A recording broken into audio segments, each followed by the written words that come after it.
Bismillahirrahmanirrahim. Assalamualaikum warahmatullahi wabarakatuh. Selamat siang, salam sejahtera bagi kita sekalian. Shalom, salve, om swastiastu, namo buddhaya, salam kebajikan. Yang saya hormati Menteri Koordinator Perekonomian sebagai penyelenggara, Saudara Airlangga Hartarto beserta seluruh jajaran yang hadir, Kepala Badan Pengelola Investasi dan Antara yang sekaligus adalah Menteri Investasi dan Hilirisasi dan juga Kepala Badan Koordinasi Penanaman Modal, Saudara Rozan Perkasa Roslani, Kepala Badan Pengelola Badan Usaha Milik Negara, Saudara Doni Oskaria, yang juga adalah COO daripada Danantara. Para Menteri Koordinator, para Menteri, para Kepala Badan, para Wakil Menteri dan seluruh anggota Kabinet Merah Putih yang tidak saya sebut namanya satu persatu tanpa mengurangi rasa hormat saya. Ketua Dewan Ekonomi Nasional Jenderal TNI Purnawirawan Luhut Binsar Panjaitan, para duta besar negara sahabat yang hadir, yang saya hormati, terima kasih atas kehadiran saudara-saudara, para pimpinan bank milik negara, hadir Bank Mandiri,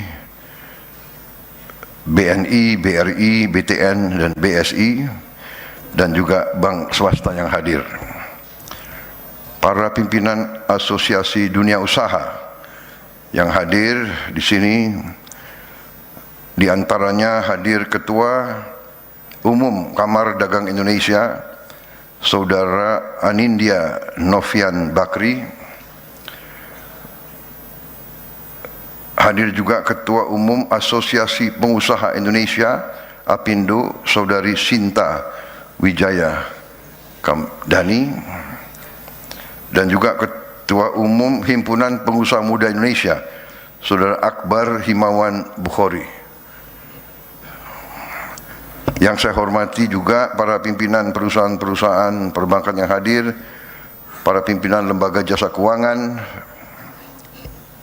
para pimpinan perusahaan BUMN dan swasta, para pimpinan lembaga ekonomi dan lembaga riset nasional, para pimpinan lembaga riset, para rektor, para ahli bidang ekonomi, saudara-saudara sekalian hadirin yang saya hormati, dan para rekan pers dan media yang hadir. Tentunya sebagai insan yang bertakwa, marilah kita tidak henti-hentinya memanjatkan puji syukur kehadirat Tuhan Maha Kuasa, Tuhan Maha Besar, bagi umat Islam Allah Subhanahu wa Ta'ala yang memiliki sekalian alam, atas segala karunia, atas segala berkah, kesehatan dan kedamaian yang masih diberikan kepada kita. Kita bersyukur terus, selagi kita juga selalu berdoa agar saudara-saudara kita yang mengalami kesulitan akibat berbagai musibah bencana di berbagai daerah senantiasa diberi kekuatan dan senantiasa diberi kebaikan oleh Yang Maha Kuasa, segera dipulihkan kehidupannya menjadi normal kembali. Saudara-saudara sekalian, adalah suatu kehormatan dan kebanggaan bagi saya untuk bisa hadir dalam acara ini. Saya menyambut baik inisiatif Menteri Koordinator Perekonomian dengan semua timnya dan menteri-menteri lain yang terkait, yang telah bekerja keras dalam perjalanan panjang yang bisa kita katakan perjalanan pembangunan suatu bangsa dibutuhkan stamina, ketahanan, dibutuhkan kesabaran, dibutuhkan keteguhan hati, dibutuhkan semangat, tidak menyerah, dan juga dibutuhkan keberanian. Saudara-saudara sekalian, dibutuhkan keberanian untuk mencari akar masalah, dibutuhkan keberanian untuk melihat kenyataan real, bukan keadaan yang kita harapkan, tapi keadaan yang nyata. Setelah kita mengerti keadaan yang nyata, dibutuhkan lagi keberanian untuk mengakui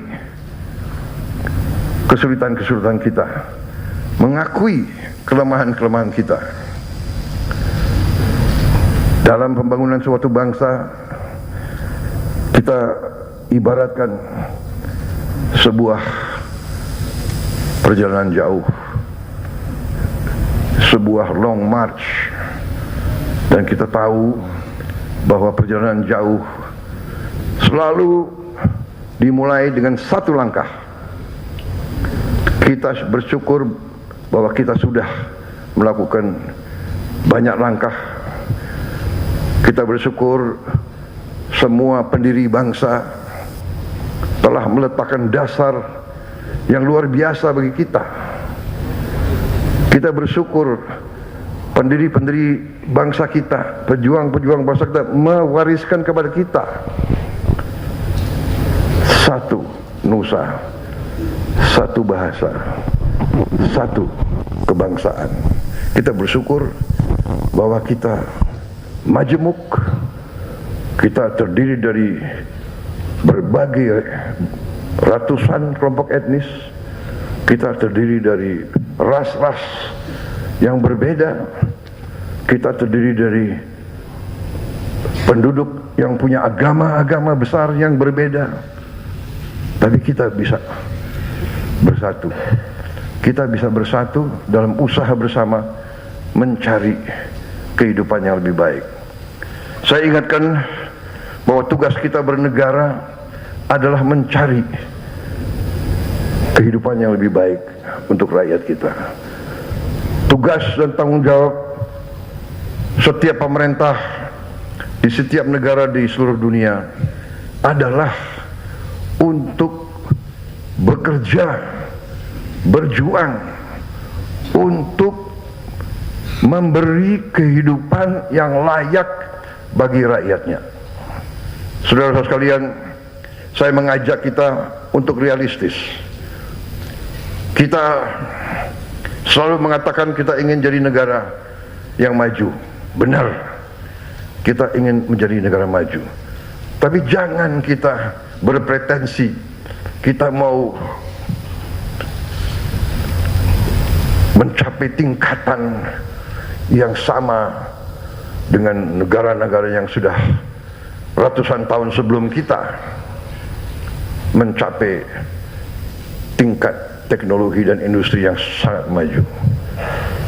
Kita punya cita-cita tinggi, tapi kita punya sikap yang realistis. Yang penting bagi kita adalah kita harus menjaga dan mengelola seluruh kekayaan negara, seluruh sumber daya alam kita, dan kita kelola, kita jaga, dan kita pergunakan sebesar-besarnya untuk kepentingan seluruh rakyat Indonesia. Itu tujuan kita. Dan itu yang saya sebagai kepala pemerintah, sebagai kepala negara, saya bertekad untuk melaksanakan. Kita harus berani, saya katakan tadi, mengakui kesulitan-kesulitan kita dan kelemahan-kelemahan kita. Kita bersyukur dengan apa yang kita telah capai, dan untuk itu saya ucapkan terima kasih kepada tim saya, kepada para menteri saya, kepala badan, semua tim saya merasa bangga dengan prestasi saudara-saudara, dengan kerja keras saudara-saudara. Saya yang tahu saudara, saya yang lihat saudara dari hari ke hari, semua pencapaian kita yang kita harus bangga adalah hasil kerja keras seluruh tim yang saya pimpin. Jadi saudara-saudara, di hadapan seluruh rakyat Indonesia saya katakan, memang tim saya adalah, menurut pendapat saya, menurut keyakinan saya, karena saya pengguna, saya melihat langsung dari dekat, mereka sungguh-sungguh adalah putra-putri terbaik bangsa Indonesia. Terima kasih. Terima kasih pekerjaanmu, dan saya percaya kita akan mencapai prestasi yang lebih baik lagi. Saudara-saudara sekalian, para pakar silahkan menilai. Saya percaya bahwa kita akan membuat kejutan demi kejutan. Kita akan buktikan ke seluruh dunia bahwa bangsa Indonesia sekarang, bangsa Indonesia hari ini adalah bangsa Indonesia yang percaya diri, bangsa Indonesia yang faham, bangsa Indonesia yang bertekad untuk berdiri di atas kaki kita sendiri, dan kita tidak mau dan tidak akan lagi selalu didikte oleh bangsa lain atau dipermainkan oleh siapapun lagi. Saudara-saudara sekalian, kita harus berani mengakui kelemahan-kelemahan kita. Tapi saudara-saudara, setelah kita bekerja 1 tahun, mulai berapa hari ini, berapa minggu ini, saya dapat laporan dari kepala-kepala daerah, beberapa gubernur, beberapa bupati. Sekarang mereka baru melihat hasil real, dampak real dari berbagai kebijakan kita. Mereka mengatakan di tingkat mereka bahwa konsumsi rumah tangga meningkat. Tadi dibenarkan. Saya beberapa hari lalu ketemu pemimpin-pemimpin industri dan perdagangan. Rombongan Apindo datang ke saya, dipimpin oleh ketua umumnya. Datang ke saya 23 orang. Mereka laporan ke saya, bulan Januari ini konsumsi rumah tangga meningkat.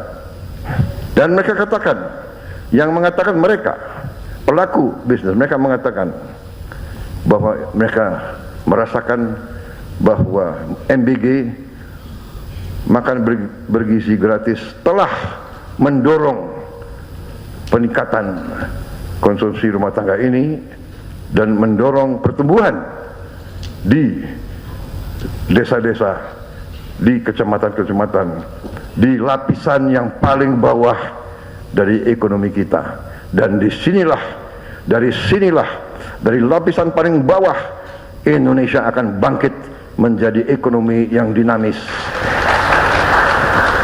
Kalau saya percaya bahwa ekonomi kita akan sangat baik tahun ini. Kita selalu menghadapi mereka-mereka yang selalu memandang rendah bangsa kita. Itu tidak menjadi apa-apa. Itu bagi kita adalah cambuk untuk kita bekerja lebih baik lagi. Kita bekerja untuk rakyat kita. Kita bukan bekerja untuk menyenangkan orang lain. Kita bekerja untuk rakyat kita. Itu yang saya tekankan, saudara sekalian. Saudara sekalian, para kepala daerah melaporkan di daerah-daerah mereka sudah melihat kemiskinan menurun. Mereka sudah merasakan pengangguran terbuka menurun. Mereka juga melihat tren bahwa jumlah orang bekerja meningkat. Mereka juga menghitung rasio Gini dalam tren menurun. Saudara-saudara sekalian, dari makan bergizi gratis program kita saja, hari ini kita telah mencapai 60.200.000 penerima manfaat. Anak-anak Indonesia, ibu-ibu hamil dan orang tua, lansia yang hidup sendiri dan tidak ada yang membantu. 60.200.000 tiap hari kita beri makan. Kalau dihitung berarti kita memberi makan penduduk sebesar Afrika Selatan. Tiap hari untuk ibu-ibu hamil kita memberi, diantar ke rumah. Untuk orang tua lansia diantar ke rumah. Saya kira di dunia ini adalah suatu prestasi yang membanggakan. Dari segi manajemen, dari segi logistik, dari segi pengendalian, saya kira ini sesuatu yang mungkin harus dicatat sebagai prestasi yang membanggakan kita. Saudara-saudara, dari 60.200.000 tersebut, kalau dijumlahkan selama ini, kita sudah memproduksi dan mendistribusi 4,5 miliar porsi makanan. 4,5 miliar, dan kita mengakui terdapat 28.000 katakanlah penerima manfaat yang mengalami gangguan dari makanan itu dengan berbagai sebab. 28.000 ini sebagian besar tidak perlu dirawat, hanya sebagian kecil, dan 28.000 ini dibandingkan dengan 4,5 miliar, statistiknya adalah kalau tidak salah 0,0006.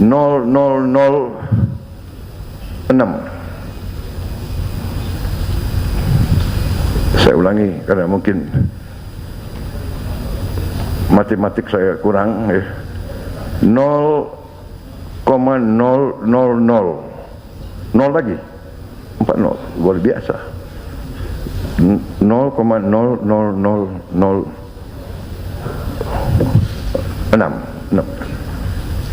Berarti ini adalah 99 ya, 99994. Mereka yang pintar-pintar, makanya saya presiden, kau menteri saya gitu.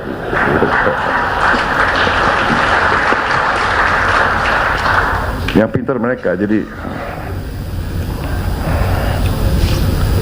kalau nggak pintar nggak duduk di situ mereka. Berarti kalau in reality ini harus dikatakan suatu usaha yang berhasil. Iya kan? Kita ingin zero error, itu harus kita capai. Tadi pagi saya baru resmikan SPPG polisi. Nanti begitu selesai jumlahnya akan lebih dari 1.100. Saya lihat dan saya kagum dengan kualitasnya, dan saya percaya, saya dapat laporan dari Kepala BGN di tempat-tempat lain juga sudah seperti itu ya. Alat-alat yang kita produksi dari dalam negeri juga sudah cukup canggih untuk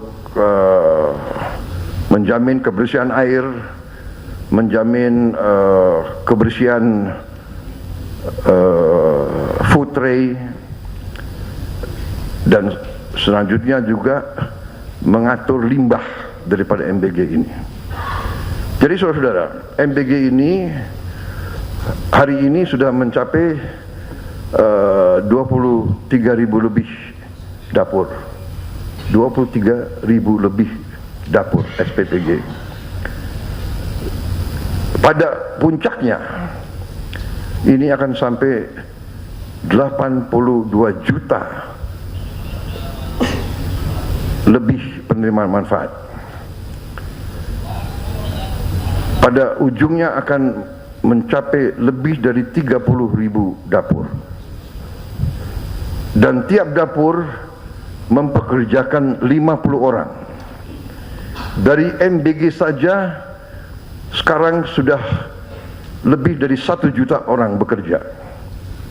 Di ujungnya akan 1,5 juta orang bekerja tiap hari.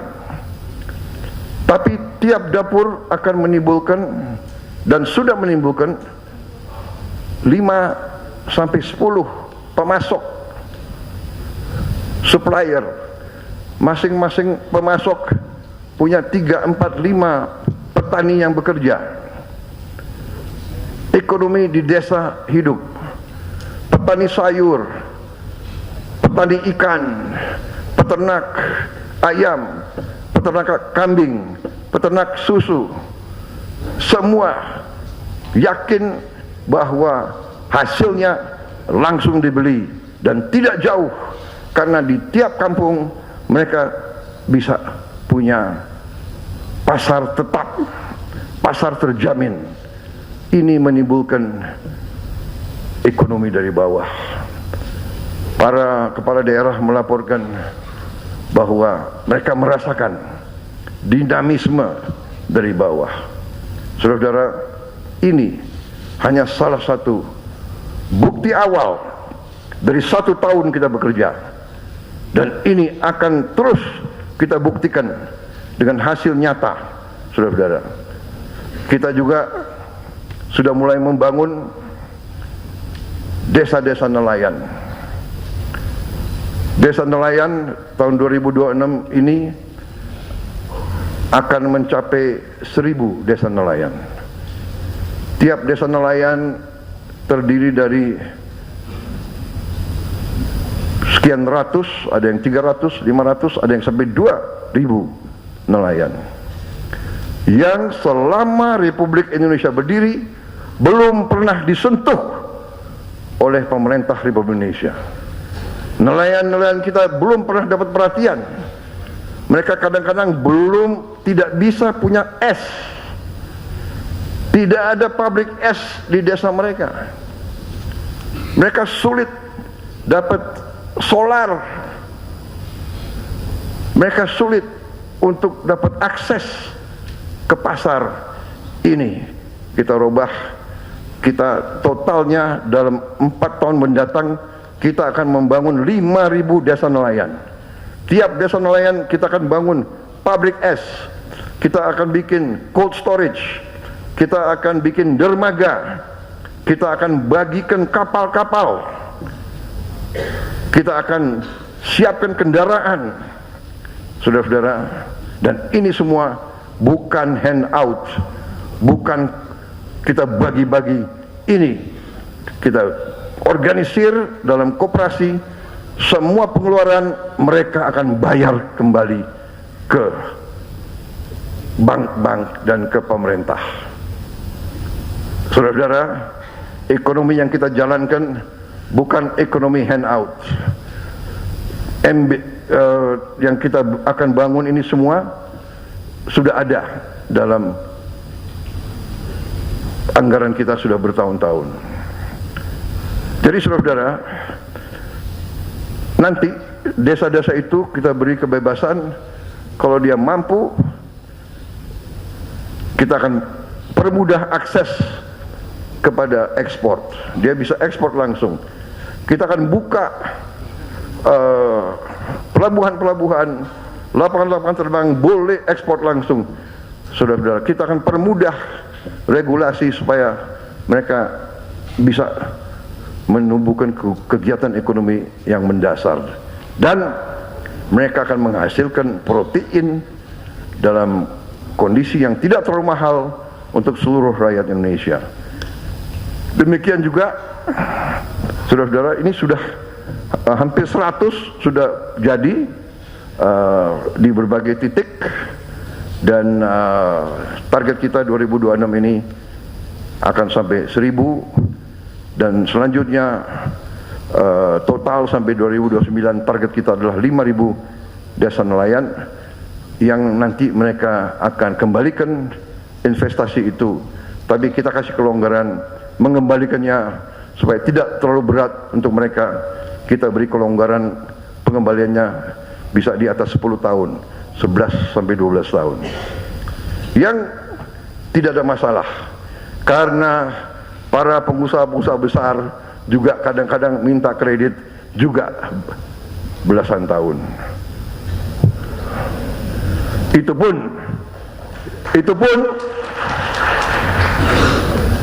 sering minta restrukturisasi, ya kan?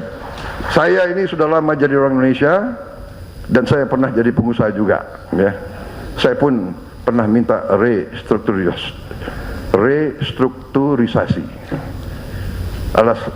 Dengan kata lain lebih sederhana, minta belas kasihan perpanjangan untuk kembali. Benar atau tidak? Mana menteri-menteri pengusaha? Saudara-saudara, kalau pengusaha besar boleh dikasih apa itu? Haircut. Apalagi haircut lagi. Wenaknya sendiri, haircut. Masa nelayan-nelayan kita enggak kita berdayakan? Belum pernah mereka dapat kesempatan ini. Banyak yang nangis di pulau-pulau terpencil. Sekarang kita hadir, kita memberi harapan ke depan. Sama juga dengan Koperasi Merah Putih yang akan kita bangun dan sudah mulai sebentar lagi. Kemungkinan saya dapat laporan mungkin dalam 1-2 bulan ini sudah akan beroperasi beberapa ratus koperasi. Yang koperasinya sudah hampir berdiri adalah 30.000 koperasi, 30.000 gudang. Tiap koperasi punya gudang, punya cold storage, punya gerai-gerai. Di situ akan ada farmasi desa murah, obat generik akan sampai, akan ada klinik desa, akan ada gerai untuk super micro financing untuk membantu menghilangkan peran daripada rentenir. Kita akan beri bunga yang sangat mudah, sangat ringan untuk mereka-mereka.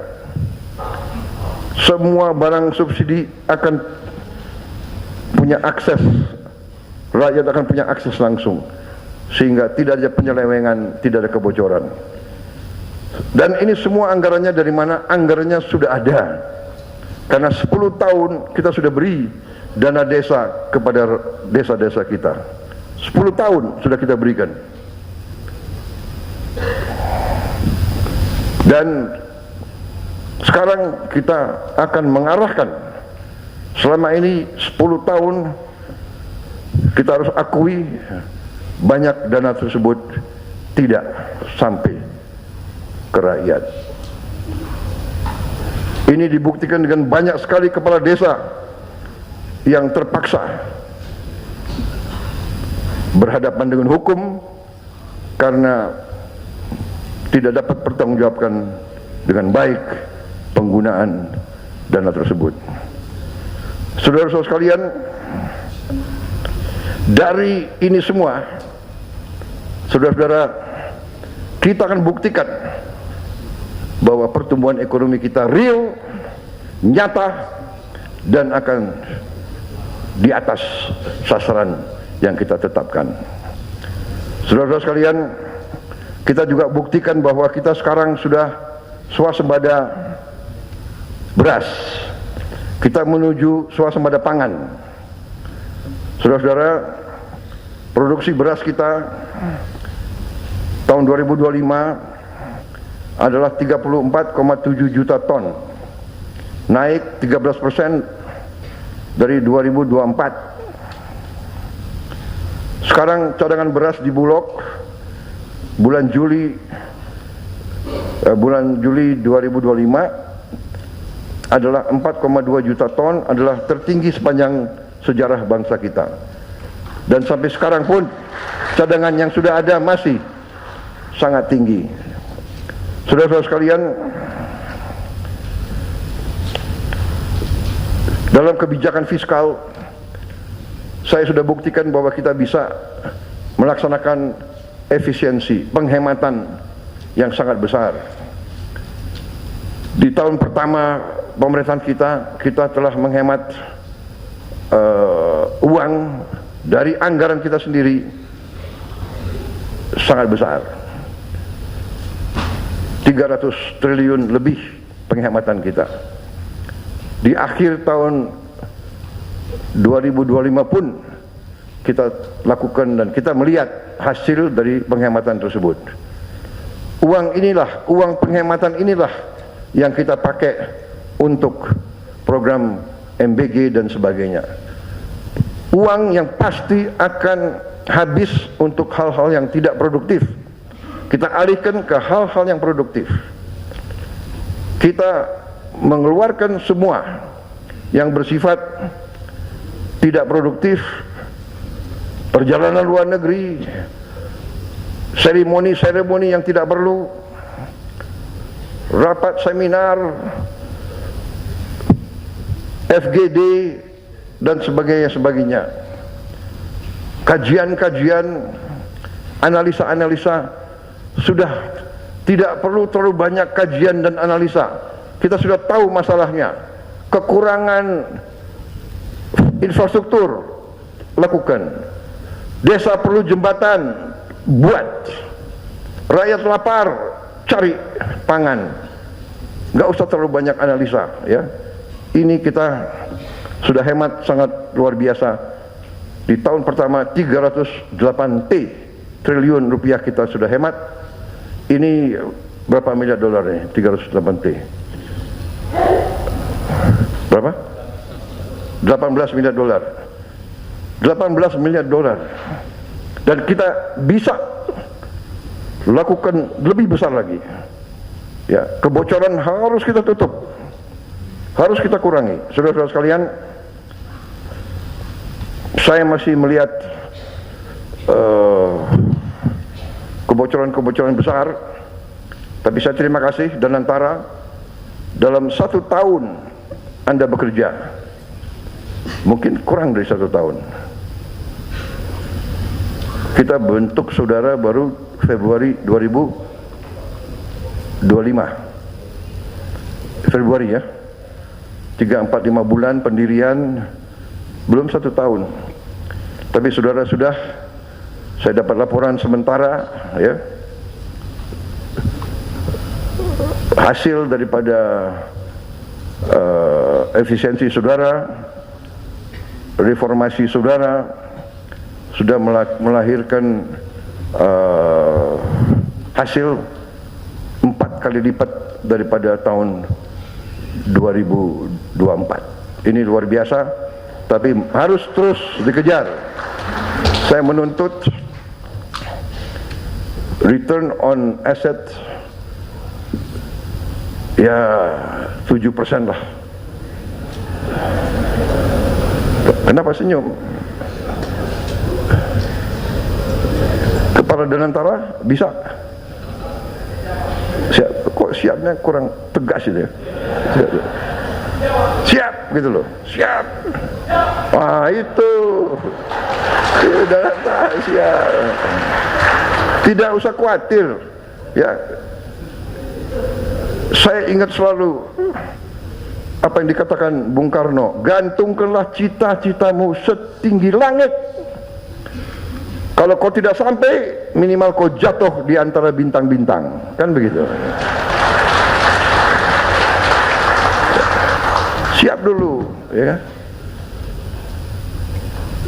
Kami dulu di pasukan khusus tentara, moto kami dulu, siapa berani menang, berani dulu, ya kan?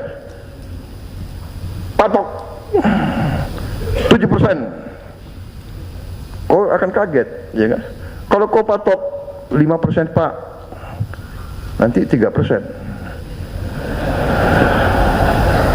Kau patok 7%, 8%, saya patok 8%. Sekarang saya tingkatkan, harus bisa lebih dari 8%. Menteri-menteri bisa?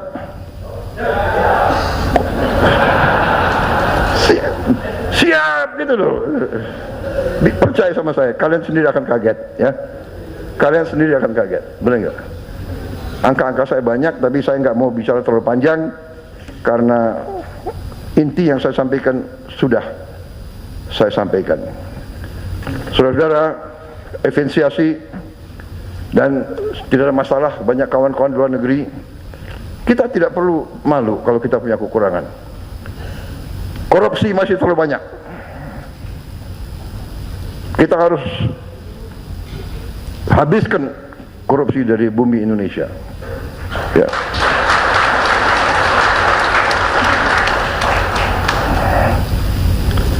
Segala kebocoran, segala penyelewengan, segala manipulasi, ya, semua tingkatan. Saya kumpulkan pengusaha-pengusaha yang sebagian besar adalah kawan saya sendiri. Saya sampaikan, sudahlah, kalian sudah besar, sudah kaya, ya, patuhi peraturan. Kalian pinter-pinter, tapi di Indonesia ini orang pinter itu pinternya pinter mencari peluang mengatasi peraturan. Benar? Ini dari sekolah kita belajar, ya kan? Ini hilangkan budaya itu, ya. Tapi masalahnya pemerintah, birokrasi juga harus benar. Kadang-kadang birokrasi yang tidak benar, iya kan? Ada yang sampaikan kepada saya bahwa Winston Churchill pernah mengatakan, I am more afraid of my bureaucrats than I'm afraid of Adolf Hitler. Katanya, but kita nggak tahu apa benar atau tidak dia mengatakan begitu. Tapi kira-kira semangatnya seperti itulah, ya. Ya, saya juga begitu. Mungkin dirubah deh, aku yang ngomong, ya. I'm more afraid of my own bureaucrats than I'm afraid of siapalah, kuntilanak atau apa gitu.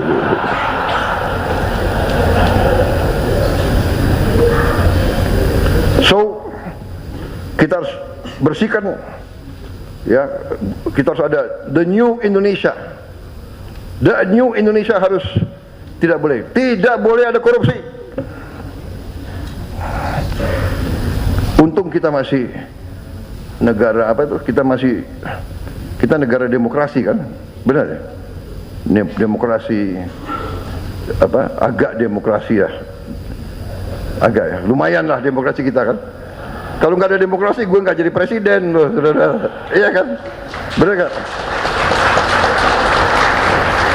Jadi jangan ini loh, ada apa tuh? Kelompok-kelompok yang selalu mengeluh. Indonesia beginilah, ya. Prabowo otoriter lah, benar nggak? Tapi kalau ditanya rakyat, jangan-jangan perlu juga sedikit-sedikit otoriter. Jangan-jangan untuk melawan koruptor-koruptor itu. Tapi kita demokratis, jadi kita masih moderat, ya. Banyak negara lain nggak tahu deh, hari ini ada, besoknya nggak ada. Iya kan? Jangan-jangan efektif yang itu. Jangan-jangan. Waduh, ini ada banyak wartawan ya. Waduh, ada lagi banyak duta besar. Negara barat lagi, waduh gue. I am completely democratic. Completely. Udah. Jadi kita bertekad, ya. Saya bertekad patuhi hukum. Tidak ada kompromi. Kita harus tegakkan hukum dengan baik. Tapi tidak boleh ada miscarriage of justice. Tidak boleh hukum dipakai alat untuk mengerjain lawan politik. Tidak boleh. Dan saya tidak mau, dan saya sudah buktikan. Ya, saya buktikan, saya berani abolisi, saya berani amnesti kalau saya merasa ada sesuatu. Jadi pengadilan kita harus memberi keputusan yang adil, beyond a reasonable doubt. Keputusan itu harus beyond a reasonable doubt. Harus tidak boleh ada keraguan-raguan sedikit pun. Kalau ada kemungkinan bahwa terdakwa itu mungkin tidak bersalah, kita tidak boleh memberi putusan yang final kepada mereka itu. Dan saya sebagai pemegang mandat dari rakyat, saya bertanggung jawab. Saya ingin ada rule of law di Indonesia. Saya ingin ada kepastian hukum. Hanya dengan kepastian hukum kita bisa menjamin stabilitas dan ketenangan bagi rakyat kita. Rakyat kita harus merasa hidup dalam masyarakat di mana pemerintahnya bersih dan adil. Ini syarat dari keberhasilan suatu negara. Saya pelajari sejarah. Tidak ada negara berhasil tanpa pemerintah yang bersih dan adil. Dan saya bertekad dengan tim saya, kita membangun pemerintah yang bersih dan adil, dan birokrat-birokrat yang tidak mau menyesuaikan, kita akan mengadakan regenerasi. Saya sudah siapkan institusi-institusi pendidikan. Tahun ini kita akan mulai membangun 10 universitas baru, 1 lembaga khusus untuk administrasi pemerintahan. Putra-putri Indonesia yang terbaik akan kita pilih, akan kita godok, kita siapkan untuk mengambil alih kepimpinan semua lembaga yang baik. There is nobody that cannot be replaced. Saya perintahkan kepada Danantara, BP BUMN, Menpan RB, semua menteri KL, beri wewenang penuh untuk mengganti semua pejabat-pejabat yang tidak perform dengan baik atau yang melanggar. Saya terima kasih kepada semua penegak hukum yang telah bekerja keras. Saudara sekalian, Indonesia harus berani memperbaiki semua bidang, semua sektor, termasuk kebersihan setiap desa, kecamatan, kota, kabupaten, ibu kota provinsi, dan ibu kota negara. Saya minta dalam waktu sesingkat-singkatnya kita akan buktikan. Saya minta kebersihan sampah. Saya terima kasih beberapa lembaga pendidikan kita telah mengembangkan alat-alat recycling, alat-alat pemusnah sampah yang ramah lingkungan, tidak merusak, tidak menimbulkan bau, yang cukup dalam skala-skala kecil. Kita berharap ada alat-alat itu di setiap kelurahan kita, di setiap kecamatan kita, sehingga tidak perlu jauh-jauh ke TPA. Sampah diselesaikan di tingkat yang terendah. Ini kita akan laksanakan tahun ini juga. Yang besar-besar ya kita terpaksa cari teknologi yang terbaik, dan kita sudah mulai. Saudara-saudara sekalian, saya minta Indonesia asri, aman, sehat, risik, dan indah. Ini sudah mulai bekerja. Saya juga berharap kita akan lakukan gentengisasi seluruh desa, kecamatan, kabupaten, dan seluruh kota-kota besar Indonesia. Saya kira itu yang saya ingin sampaikan. Saya percaya stabilitas politik di Indonesia bisa kita jaga dengan baik, tegas, kita jaga keamanan untuk semua. Kita hormati semua perjanjian yang dibangun oleh Indonesia sebagai pemerintah. Kita punya track record yang sangat besar. Indonesia belum pernah default dalam sejarah kita. Kita selalu hormati semua perjanjian pemerintah-pemerintah pendahulu. Kita terbuka untuk investasi dari manapun, dan kita yakin bahwa kita akan bangkit dengan sangat meyakinkan. Saya namakan, saya punya strategi adalah Indonesia Incorporated. Yang besar, yang kuat, yang menengah, yang kecil, yang kurang, semua bekerja sama. Yang besar maju, tarik, yang kurang kuat. Yang kuat tarik yang lemah. Pemerintah yang bersih dan adil bantu yang paling lemah dan paling miskin. Kita bangkit bersama. Indonesia insya Allah nanti bukan saja raksasa yang tertidur, tapi kita harus bangkit menjadi raksasa yang mampu berdiri dan membangun kehidupan yang lebih baik bagi rakyatnya. Terima kasih. Wassalamualaikum warahmatullahi wabarakatuh. Salam sejahtera bagi kita sekalian. Shalom Salve, Santi Santi Namo Buddhaya, salam kebajikan. Terima kasih, selamat melaksanakan sarasihan ini. Terima kasih.